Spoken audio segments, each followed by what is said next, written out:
Yuk kita mulai ya. Start dari IHSG dulu dan aku mau ngepost linknya, bukan ini deh. Aku mau post linknya tuh ya. Sabar ya guys. Ya. Mfast US. Mfast titik US garis miring live LIVE title Mfast start US. Yuk mulai. IHSG hari ini IHSG-nya bergerak menguat di akhir sesi, dan yang bikin menguat di akhir sesi IHSG-nya hari ini adalah saham-saham perbankan di akhir sesi.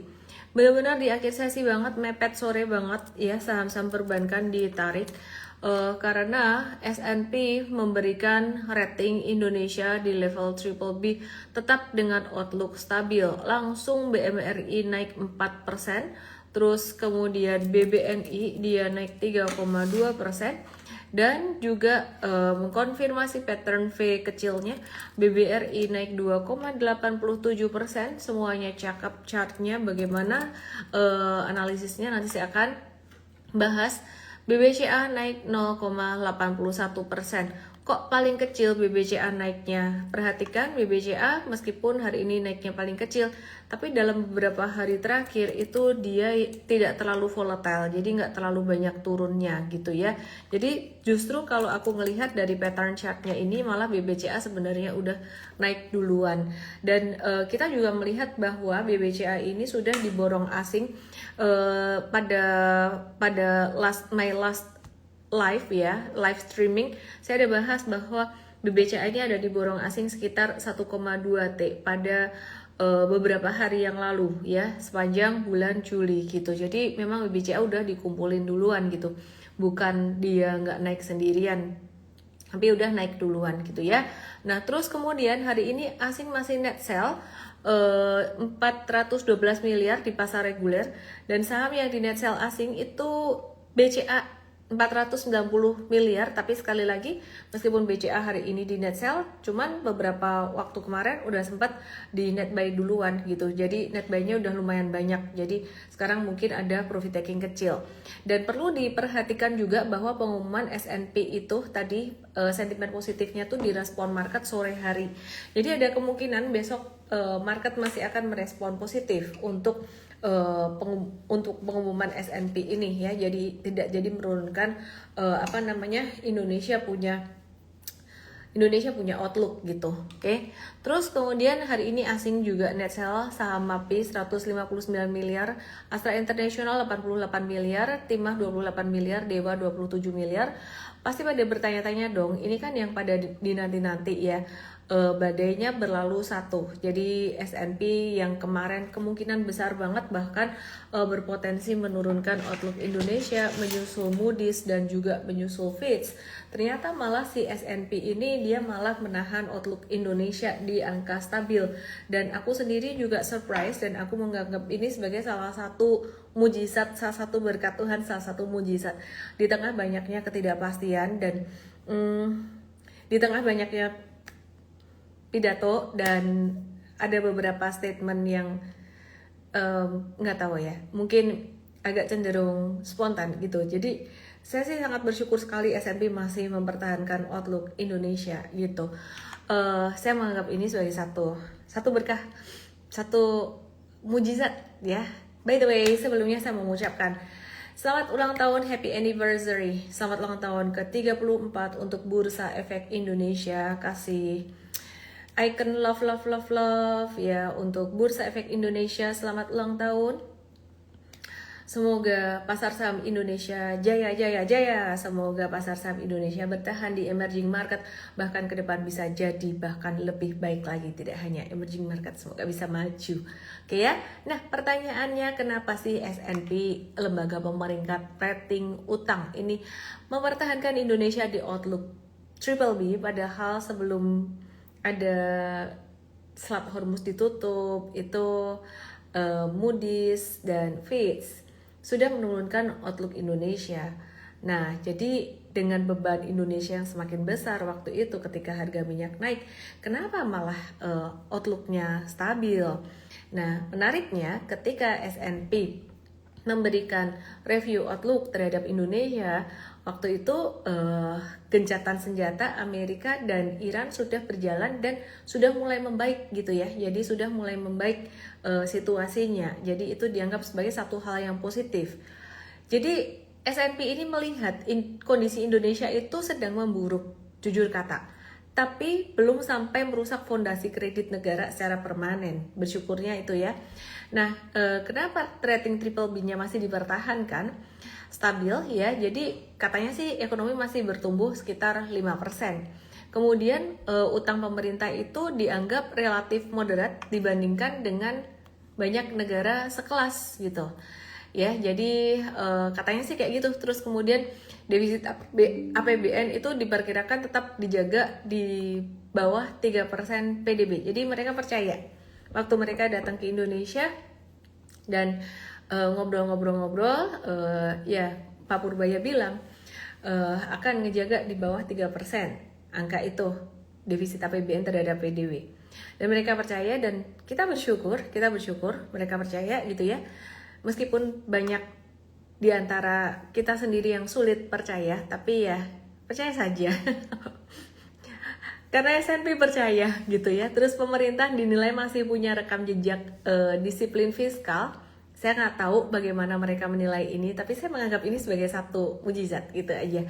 Kemudian Bank Indonesia itu dinilai cukup independen dan siap menjaga rupiah. Kalau siap menjaga rupiah, saya melihat memang mereka totalitas. Kalau untuk independen, ada beberapa pihak yang sedang mempertanyakan. Tapi sekali lagi saya bersyukur S&P menganggap BI dinilai cukup independen dari kacamata mereka. Dan ini satu hal yang kita patut syukuri ya. Nah, jadi terima kasih sudah berdoa bersama-sama ya kan. Jadi doamu didengar Tuhan. Kan hal-hal seperti ini kok berdoa sih Miss? Kan di market nggak boleh berdoa, betul, kita harus objektif. Tapi banyak hal di luar kendali kita. Sebenarnya kita berdoa bukan buat saham-saham, harga saham kita, tapi kita berdoa buat Indonesia kan, untuk Indonesia lebih baik.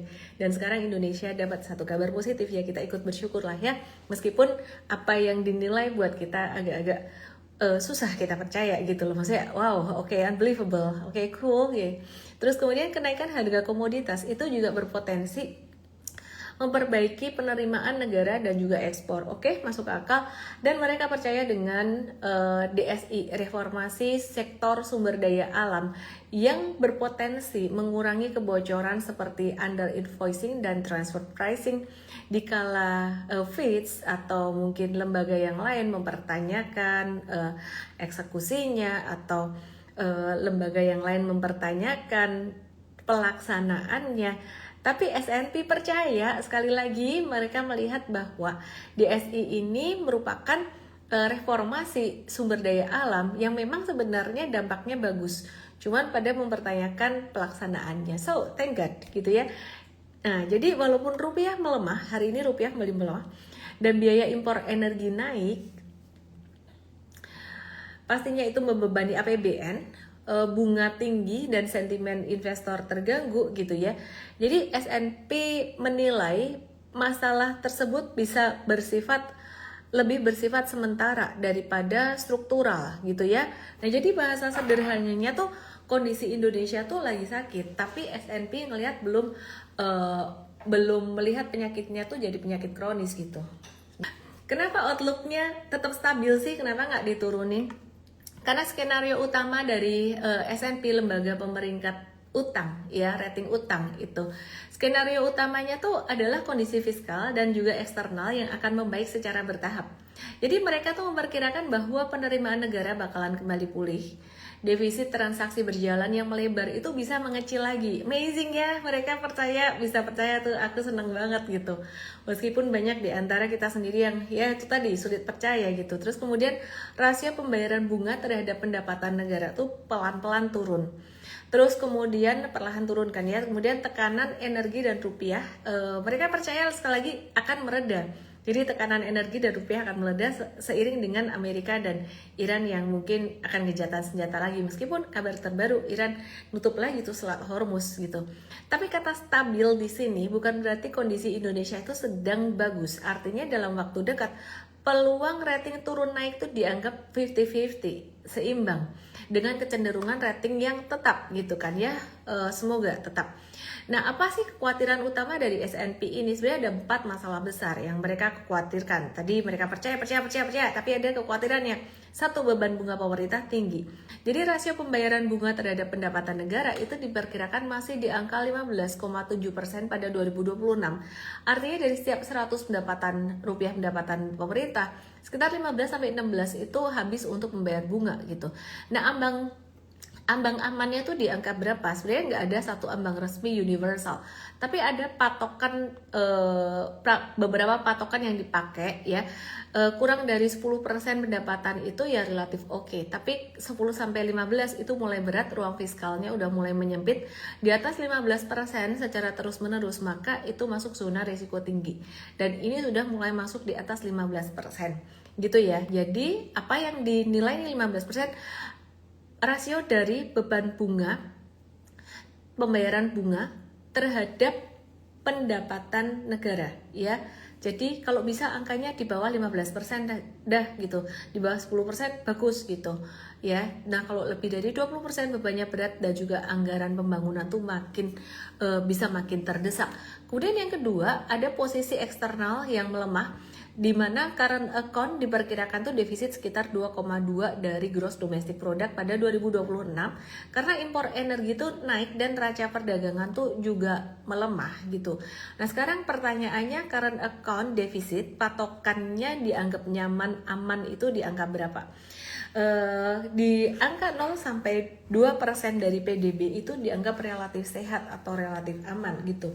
Tapi di angka 2-3% PDB itu masih manageable, masih oke lah, tapi mulai perlu diwaspadai. Lebih dari 3% PDB itu rasio di mana resiko tekanan rupiah dan ketergantungan pada modal asing itu mulai meningkat gitu. Dan kalau di atas 5% secara PDB secara persisten, nah itu umumnya dianggap tidak sustainable dan juga rawan krisis eksternal gitu ya. Nah, jadi current account itu diperkirakan defisit sekitar 2,2% dari PDB, di mana angkanya memang masih manageable tapi mulai perlu waspada. Itu yang S&P bilang mesti hati-hati. Kemudian yang ketiga, dari S&P lembaga pemeringkat utang melihat kekhawatiran terhadap Indonesia, yaitu rupiah. Rupiah itu masih tertekan ya. Jadi per hari ini kalau teman-teman perhatikan yang di TokTok, yang di YT, bisa lihat di Igoi aku @LNB_official, seperti yang kita sudah perkirakan beberapa hari sebelumnya di M-Trade juga kita melihat bahwa rupiah bisa melemah mencapai level 18.171. Hari ini sudah di 18.126, kembali melemah dan sebentar lagi bisa ke 18.171. Dan kalau kalian perhatikan di sini indeks DXY-nya sebenarnya dolarnya itu nggak naik, dolarnya itu stagnan. Dan ya anyway, kalau kayak gini dolarnya stagnan, nggak menguat tapi rupiahnya melemah, berarti ini bukan karena faktor global atau faktor dolar, tapi karena faktor dari dalam negeri itu sendiri gitu ya. Oke. Terus kemudian yang keempat, faktor apa?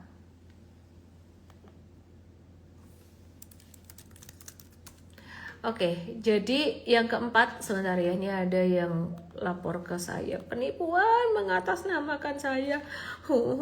Tolong ya tim sosmed, saya dibantu. Terima kasih Mr. Shin sudah kasih tahu saya. Oke ya, bisa aja aku sambil lihat WA lagi nge-live kayak gini.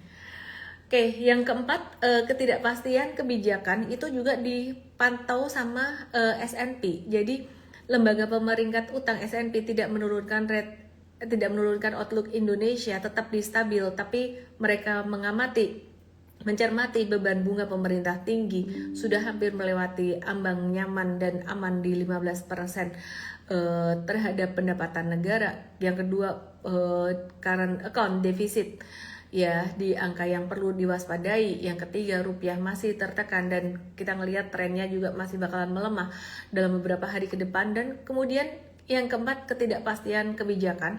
Jadi ada perubahan soal kuota produksi, royalti, DHE, izin tambang, Danantara, dan DSI. Meskipun DSI sendiri dilihat sebagai satu hal yang positif karena bisa menambah penghasilan atau devisa negara dan mengurangi kebocoran, under invoicing dan transfer pricing, tapi mereka juga berimbang melihat ya DSI ini kalau terlalu cepat atau tidak jelas implementasinya, investor justru menahan investasi.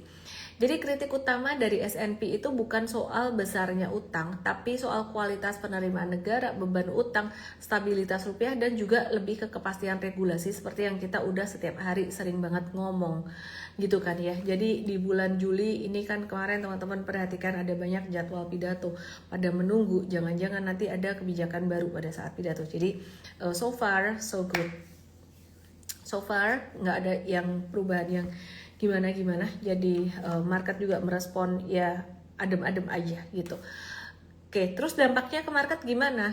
Dengan dipertahankannya outlook investment grade dan rating ya, outlook stabil dan rating investment grade itu mengurangi kekhawatiran downgrade rating sehingga bisa menahan kenaikan yield dari SBN Indonesia ya, surat berharga negara. Kemudian mengurangi aksi jual investor asing. Kalau bisa ngurangin aksi jual investor asing, itu akan ngebantu rupiah lebih stabil. Jadi hari ini kabar gembira pakai banget, kabar gembiranya banget. Pertanyaannya kenapa kok belum direspon? Rupiahnya kok belum menguat? Mungkin akan direspon semoga dalam beberapa hari ke depan dengan adanya yaitu tadi untuk SBN yang lebih stabil ya, dengan adanya SBN yang lebih stabil, asing tidak keluar dari Indonesia, bahkan syukur-syukur mungkin beberapa hari ke depan semoga asing bisa masuk dikit-dikit dan itu akan menahan pelemahan rupiah. Tapi karena ratingnya tetap di triple P dan nggak naik, dampaknya lebih berupa relief di pasar saham ini dan di perekonomian, itu relief sentimen daripada sebagai katalis positif atau katalis rally besar gitu. Nah untuk SBN keputusan ini tuh ngebantu ngejaga minat investor institusi global, tapi yieldnya belum tentu langsung turun tajam ya, karena market masih mempertimbangkan suku bunga tinggi, rupiah lemah, beban subsidi energi, dan defisit yang ngedekatin 3%. Ya, jadi sebenarnya masih banyak ragu-ragunya. Pada rupiah, rating yang stabil itu bisa membantu menjaga kepercayaan, tapi arah pergerakannya juga ditentukan oleh banyak faktor lain, bukan cuma ini aja. Jadi ada ditentukan oleh harga minyak, suku bunga, arus modal asing, dan juga kondisi neraca perdagangan. Nah sekarang pertanyaannya, kenapa rupiah hari ini melemah? Padahal kabar baik dari S&P itu jadi satu hal yang positif. Seperti yang saya bilang tadi ya, ini belum tercermin di market. Nanti lihat beberapa hari lagi kalau asing sudah mulai masuk ke Indonesia, rupiah bisa sampai ke level berapa. Ini di XY sebenarnya agak mengkhawatirkan. Kalau buat saya melihat pattern di XY itu, di XY adalah indeks dolar saham, indeks dolar Amerika terhadap 6 mata uang kuat negara lain, dan dia konsisten naik. Ini trennya naik ya, bahkan dia nggak mau tuh jebol di bawah MA20, dia nggak mau. Jadi kesimpulannya indeks dolar Amerika itu masih bisa menguat, dan kalau rupiah melemah dikala indeks dolar Amerika yang per hari ini stagnan aja, kalau sampai besok atau lusa di XY-nya menguat, rupiah bisa melemah lagi. Cuman ya sentimen positifnya dari outlook S&P yang nahan Indonesia di outlook stabil itu semoga bisa menjadi penyeimbang gitu. Jadi kalau misalkan di XY-nya menguat, itu akan membuat rupiah melemah dong.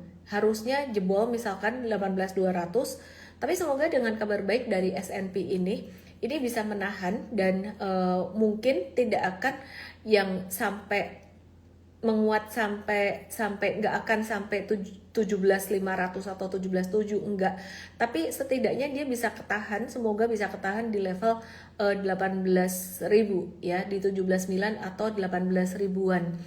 Dan ini penting buat kalian yang punya plan apa aja, plan bisnis, plan ini saya tidak menyarankan kalian untuk beli rupiah untuk ditimbun, beli dolar untuk ditimbun, tidak.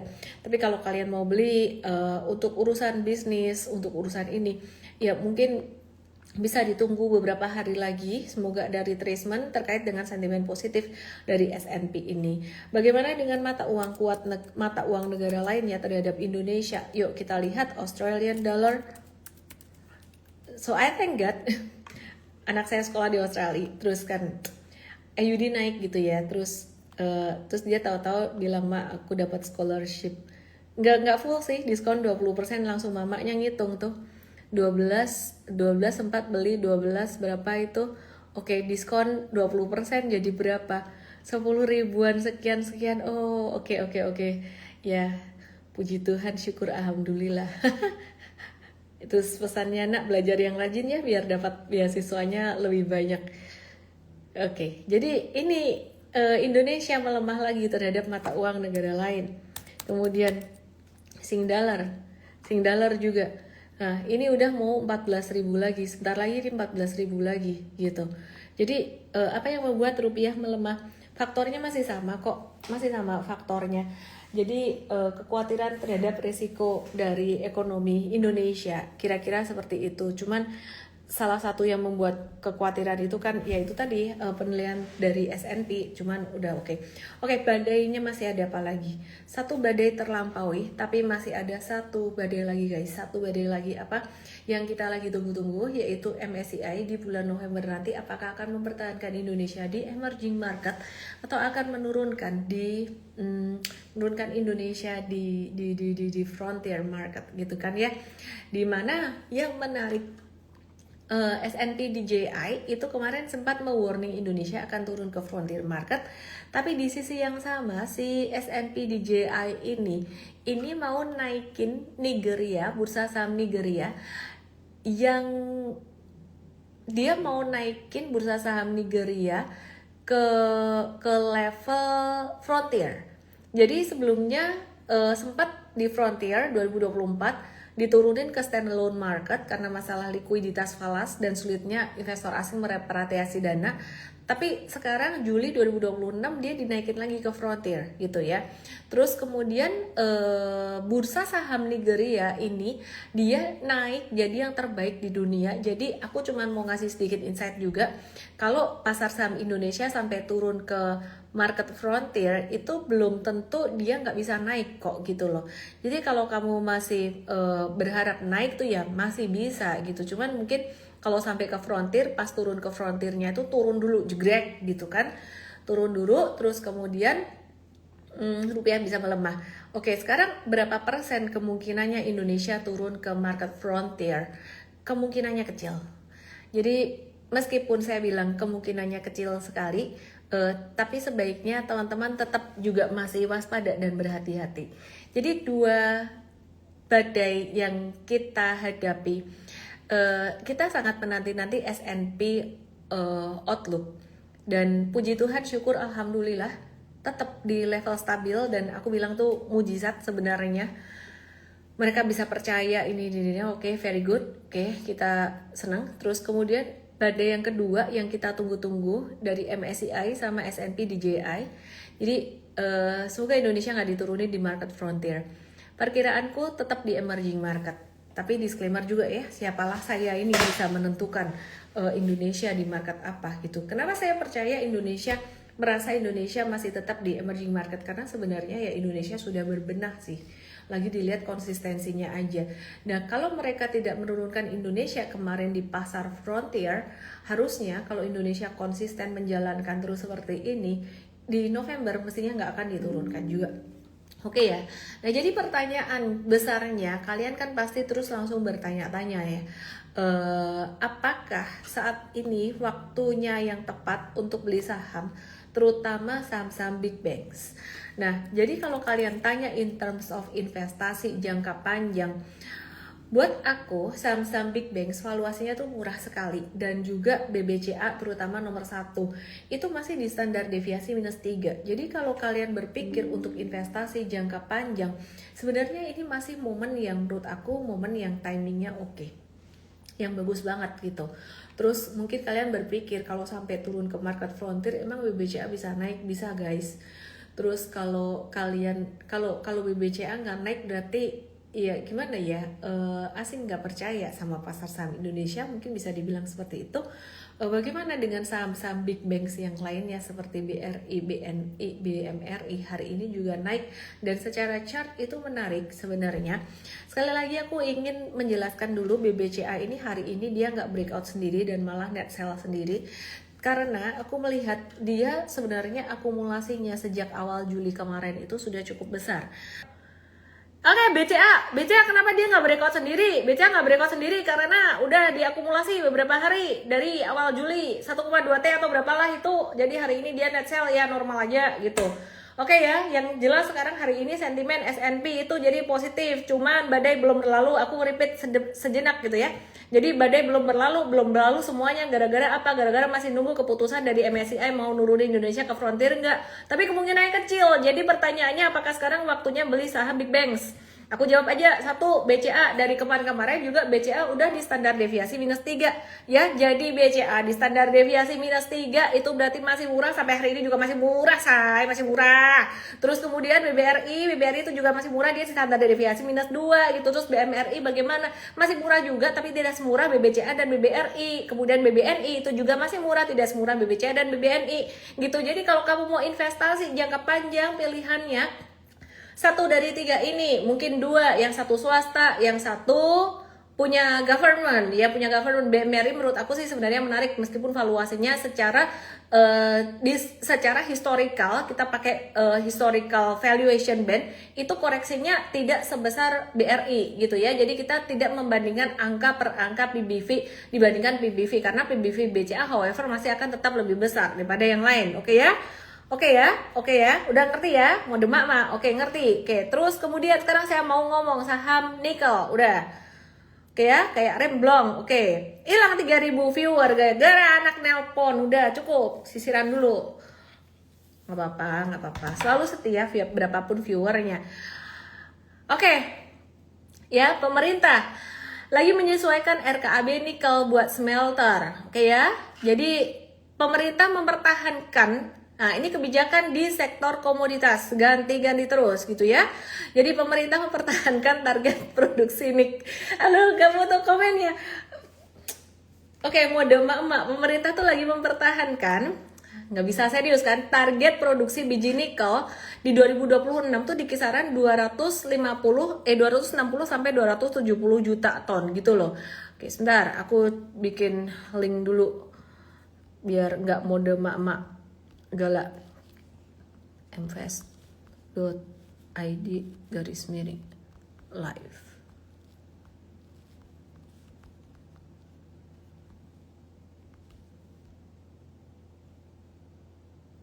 Salah kan? invest.us. Oke. Wes. Mana ada misu-misu, gak ono aku misu-misu. Matiin komennya. Tetap sopan meskipun marah. Artinya pemerintah belum berniat ngebuka kembali produksi secara agresif. Nah, terus tambahan RKAB itu cuma dikasih secara terbatas buat perusahaan yang memasok smelter yang masih kekurangan bahan baku. Dan kebijakan ini tuh positif karena ngurangin resiko oversupply dan ngebantu nopang harga nikel. Jadi ini sentimen positif buat sektor nikel. Tapi kenaikan harga itu bisa tetap terbatas selama stok global masih tinggi dan permintaan dari stainless steel serta baterai itu belum cukup kuat gitu. Nah, untuk beberapa perusahaan nikel ya dampaknya tuh baru benar-benar terasa jika perusahaan tuh udah memperoleh tambahan RKAB gitu. Nah, contohnya DKFT itu bisa mendapat dampak terbesar secara persentase, sedangkan Antam dan MBMA itu diuntungkan dari tambahan volume. Kemudian NCKL dan Inco itu lebih diuntungkan dari terjaganya pasokan dan juga utilisasi smelter gitu. Yuk kita lihat saham DKFT, Antam, dan MBMA kabarnya bagaimana, juga NCKL.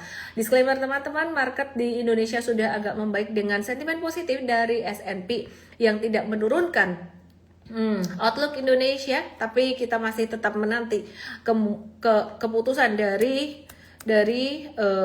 MSCI ya, yang semoga tidak menurunkan Indonesia ke market frontier. Oke, ini Antam di sini dia juga sideways aja. Tadinya kita nawar sangat pelit sekali Antam itu di 2520, tapi kayaknya dengan sentimen positif tadi kita melihat bahwa kita bisa nawar sekitaran level 2740-an. Di level 2740 ini bisa jadi satu support yang mungkin bisa lebih kena tersentuh gitu ya. Oke, terus tapi kalau kalian memang mau aman banget, mungkin support di 2520 aja gitu. Nah, terus kemudian kita lihat harga nickel futures bagaimana kabarnya? Nickel futures. Nih, harga nikel kemarin sempat turun dan beberapa hari terakhir ini baru mulai naik, baru mulai merangkak naik. Jadi saham-saham metals kita akan perhatikan ke depan. Kemudian MBMA ya, jadi sentimen tadi positif untuk tambang dan smelter. Produksi biji MBMA pada 2025 mencapai sekitar 21,7 juta ton, ada tambahan 1 juta ton, hanya setara kenaikan sekitar 4,6%. Tetapi itu manfaatnya nggak hanya berasal dari penjualan biji aja ya. Nah, terus kemudian kalau kalian perhatikan ini patternnya mirip-mirip juga sama kayak Antam. Jadi aku ngelihat sebenarnya mungkin big money udah mulai nyicil-nyicil, mereka akumulasi dikit-dikit, tapi mereka juga nggak berani ngegas, dan sentimen dari S&P menahan outlook Indonesia tetap stabil di angka stabil itu bisa menjadi satu sentimen yang positif, sehingga tadinya kita kalau nawar pelit di 424 mungkin kita bisa menawarnya kalau mau buy on weakness bisa agak tinggi di level 462. Di sini saya ingin memberikan satu kesimpulan bahwa mungkin dalam jangka pendek ini resiko di market sedikit berkurang dengan adanya sentimen positif. S&P tidak menurunkan outlook Indonesia karena memang itu yang dinanti-nanti oleh market dan yang membuat market transaksinya sepi. Nah, tadi meskipun sudah ada pengumumannya tuh di sore hari banget. Jadi market di pasar reguler tadi itu transaksinya masih cuma 10,5 triliun saja. Ya, jadi BCA 1,1 triliun, Rans 820 miliar dan BRI 597 miliar. Mari kita lihat sedikit saham Rans. Bagaimana Rans Entertainment Indonesia punya Raffi Ahmad dan juga Nagita Slavina sempat ya naik di sini terus kemudian turun 10%-an. Saya belum masuk di sini dan saya belum review buy and trade, belum review buy. Kita masih wait and see dulu. Seperti biasa untuk saham-saham IPO kita masih menunggu patternnya terbentuk dengan lebih bagus atau pattern terbentuk dengan lebih rapi gitu ya. Terus kemudian bagaimana dengan saham NCKL terkait dengan sentimen positif dari sektor nikel tadi? NCKL diuntungkan dari kepastian bahan baku ya, jadi memiliki bisnis tambang dan smelter yang terintegrasi. Tambahan RKAB ngebantu ngejaga pasokan biji untuk fasilitas RKEF dan HPAL-nya. Nah, teman-teman, intinya ini NCKL sudah dia ada diuntungkan dari kebijakan tadi, dan ini secara chart dia belum terlalu jauh dari support terbaiknya di level 780. Jadi kita bisa watch, cuman soal likuiditas bid overnya agak-agak kurang ya. Jadi kita bisa watch. Oke, terus soal bid over harus diperhatikan juga. Agak kecil dia likuiditasnya meskipun perusahaannya sebenarnya gede gitu ya.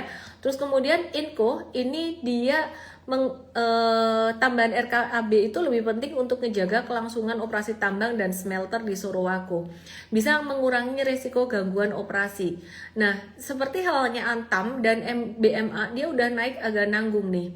Jadi kalau kalian mau beli Inco, kalau mau nunggu di 4120 boleh atau 4470 boleh.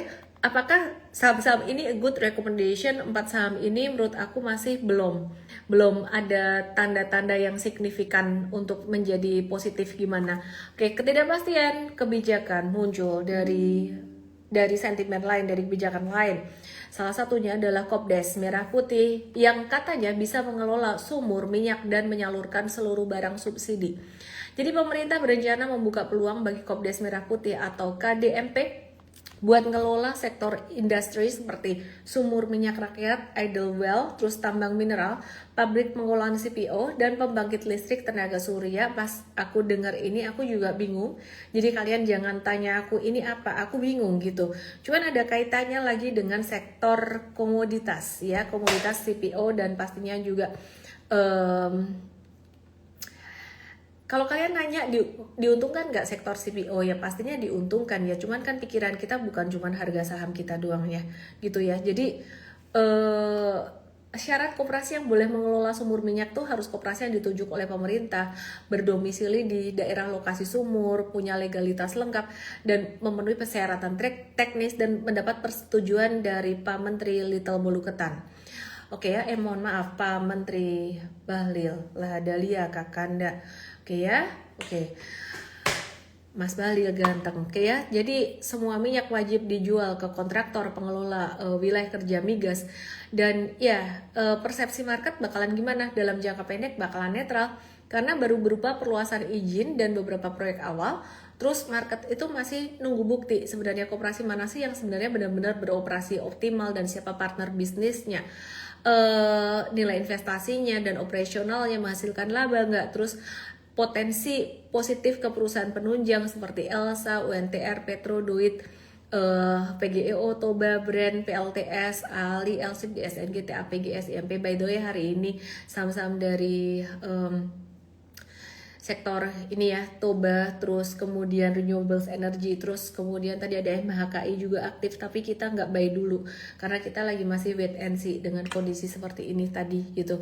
Kita melihat angin-anginnya market Indonesia ini dalam jangka pendek akan bisa menguat, tapi belum bisa dibilang aman ya. Jadi penguatan dalam jangka pendek masih oke, tapi belum bisa dibilang aman. Jadi kalau kalian mau trading, tetap harus mindful dengan money managementnya gitu, oke? Terus pemerintah juga nambah kuota produksi batu bara buat PLN gitu. Jadi dampaknya ke laba itu belum tentu besar sih sebenarnya, karena penjualan domestik ke PLN biasanya ngikutin harga DMO yang umumnya bakalan lebih rendah dari harga ekspor gitu ya. Dan mungkin ini yang diuntungin salah satunya adalah PTBA gitu ya. Terus hari ini juga grup Adaro aktif gitu ya, saham-saham ADRO, Alamtri itu aktif. Kita trading jangka pendek doang dan kita tetap hati-hati dengan money management. Sekali lagi teman-teman, market belum bisa dibilang stabil, masih ada banyak hal yang diperhatikan. Cuman satu badai sudah terlampaui, jadi kita di M-Trade buat trading kita pun juga menjadi bisa agak lebih leluasa. AADI juga kita sudah ada sebenarnya gitu ya. Terus kemudian kita di ADMR kita masih wait and see dulu, meskipun hari ini tadi ditutup positif tapi kita nggak mau terlalu banyak saham, kita mau wait and see dulu ya. Terus kemudian untuk US Stocks, sebelum nanti saya akan balik lagi ke Indo Stocks buat US Stocks ya. Dan Korean Stocks menarik ya, Korean Stocks. Jadi sentimen utamanya Selat Hormuz ditutup lagi ya, jadi harga minyaknya bisa agak-agak naik di sini. Ini juga hati-hati dengan Indonesia sebenarnya. Kalau harga minyak naik lagi, semoga nggak terlalu banyak. Kalau harga minyak naik lagi sampai ke level 100-an, itu bisa membebani APBN, dan sentimen outlook yang ditahan tadi tetap stabil itu bisa berbalik gitu ya, karena bisa berisiko banget terhadap APBN gitu. Terus kemudian Bursa Amerika lagi wait and see inflasi Juni Amerika besok malam yang berpotensi turun ya, tapi The Fed masih akan berpotensi menahan suku bunga gitu. Dan this week bulan ini ada banyak banget rilis earnings S&P 500. Jadi hati-hati teman-teman dengan kalian yang trading US stocks pada tanggal ini. 14 Juli itu di pre-market ada, jadi 13 Juli itu harus udah jual dulu, atau hari ini itu ada JP Morgan, Citigroup, Goldman Sachs, Bank of America, Wells Fargo, ASML, Morgan Stanley, BlackRock, sampai Wells Fargo aja. Jadi JP Morgan, Citigroup, Goldman Sachs, Bank of America, dan Wells Fargo. Sedangkan ASML, terus kemudian Morgan Stanley, BlackRock, Johnson & Johnson itu tanggal 15 Juli. Yang di YT sebaiknya kamu ke IG aku @ellen_official karena baterainya agak habis di sini ya yang di YT. Oke, terus kemudian TSM atau TSMC ya, ini perusahaan dari Taiwan, kemudian United Health, GE ya, dan ini perusahaan gede-gede gitu ya. Terus kemudian US Bancorp, Abbott, perusahaan kesehatan, Netflix, Intuitive Surgical itu di 16 Juli. Nah, kalau Netflix dan ISRG itu di 16 Juli after hours. salah satu dari saham ini masuk ke Mvest US, tapi kita nggak bahas di sini, kita bahas di kesempatan lain. Jadi saham-saham US yang tadi saya bahas itu hati-hati ya. Hati-hati artinya bisa terjadi lonjakan kencang dan turun kencang pas lagi earnings. Biasa kita sebelum earnings kita caw dulu. Oke, terus kemudian saham fenomenal dari Korea ya, dia melantai di bursa Amerika, dan yang di Korea turun tajam ini sudah sesuai dengan perkiraan, dan bursa Korea turun tajam karena kemarin naiknya juga ngandelin ini aja gitu ya. Nah jadi dia melantai di bursa Amerika, SKHY kodenya, dan kemarin sempat naik tinggi, kemudian hari ini dibuka turun tapi candlenya hijau, turun tapi habis itu mulai merangkak naik ya. Dan sama kalau kalian nanya seperti halnya Rans, SpaceX, kita nggak beli saham IPO, kita lagi nunggu wait and see dulu gitu. Terus kemudian Nvidia ini udah terkoreksi lumayan banyak, dan setelah ada koreksi banyak, M-Trade ada watch di bawah, masuk di bawah, dapat deh di bawah. Terus kemudian kita saat ini, aku mau memperkenalkan buat kalian yang nggak ngerti M-Trade apa itu M-Trade, aplikasi edukasi, dan ini ada pilihan sahamnya juga ya. Oke, mari kita lihat saham Nvidia-nya di M-Trade ini. Halo, kok hilang? Cuan 8%-an ya, jadi cuan 8%-an saat ini, cuan 8%-an. Nah jadi kemarin kita udah profit taking jangka pendek, jangka menengah kita masih nge-hold, jadi nggak usah takut bubble kawan-kawanku. Di M-Trade US Academy kita belinya tuh nawar banget, pelit di bawah gitu ya. Jadi kadang-kadang malah nggak beli breakout tapi beli di bawah gitu. Nvidia menyatakan roadmap produk AI generasi berikutnya itu tetap jalan sesuai rencana. Ya oke, jadi itu satu kabar yang bagus. Terus kemudian ada saham yang lain lagi dari US Stocks, ada saham Rubrik atau RBRK, dan ini M-Trade juga dapat pas nawar pelit banget, dapat di bawah, dan sekarang posisinya bagaimana si RBRK ini. M-Trade cuan 18-21% ya, cuan 18-21%. Ini merupakan perusahaan cyber security, dan dia meluncurkan Rubrik Security Cloud di AWS ya. Jadi ini buat ngebantu ngejaga data supaya tetap berada di wilayah Uni Eropa gitu. Terus kemudian Amazon juga diuntungkan pastinya karena mampu memperkuat posisi AWS sebagai penyedia cloud yang mampu memenuhi kebutuhan dan kedaulatan data. Tapi jangan beli dulu Amazonnya, tunggu kalau pas turun dulu. Rubrik juga sama, tunggu pas turun dulu. Dan kita mau lihat beberapa perusahaan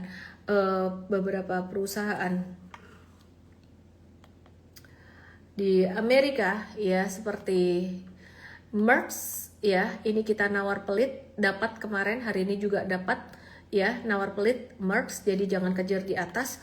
Terus Abbott yang mau earnings kita tadi jual, profit taking 4,71%-an profitnya, 1,6 sampai 4,71% karena trailing stop di sini. Jadi trading US stock sebenarnya bisa lebih aman dengan adanya trailing stop dan level jual yang juga otomatis. Aku masih gemes tadi yang nonton si Cengko, gak tahu kenapa tadi tiba-tiba gitu. Udah gak apa-apa lah ya, demi kamu yang masih setia nonton sama aku. Sui, ADRO, ADMR aku main chart aja dulu. Sekarang aku main chart aja dulu. Udah aku bahas tadi. PTBA bisa ngegas nggak? Kayaknya nggak deh. Alon-alon dulu. M-Trade dapat loh di bawah kemarin. Kita nawar pelit PTBA. Naik 3,6%, yang belum beli tunggu turun. Wes lah. Aku mau nelpon anak, mau ngocain anak dulu, mumpung dia masih bangun. Bah, jam berapa ini di sana nggak tidur? PGEO wait and see, ketinggian. Ara gimana kabarnya? Lagi nggak tahu, lagi sama bapaknya. Wait and see Raja, tunggu retracement ya. kondisi masih banyak ketidakpastian, jangan beli di pucuk-pucuk. Mtrade ID sudah mulai trading, by the way. Ada beberapa saham kita, aku bukain Mtrade ID.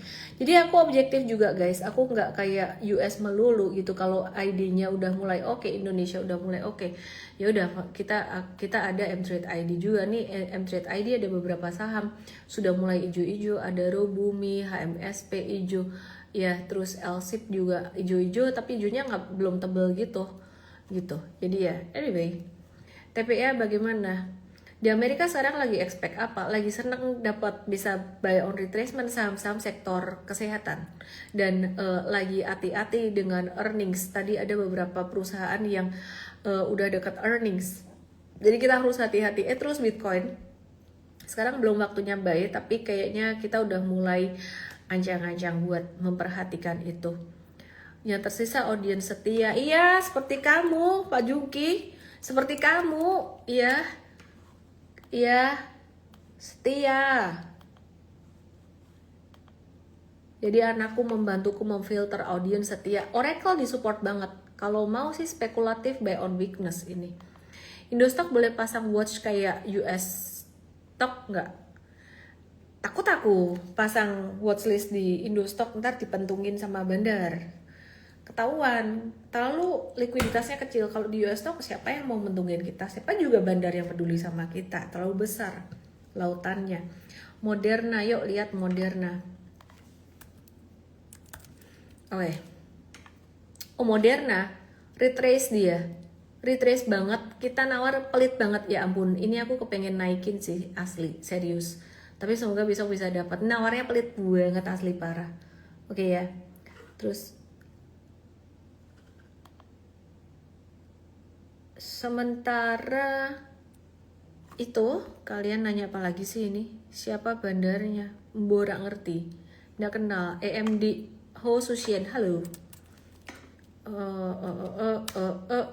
AMD, oke, INTC. Intel Corporation. Intel diskon sih. Tunggu di 98 aja sampai 100. Pelit. Tunggu Intel pelit di 98 sampai 100. Sampai 100.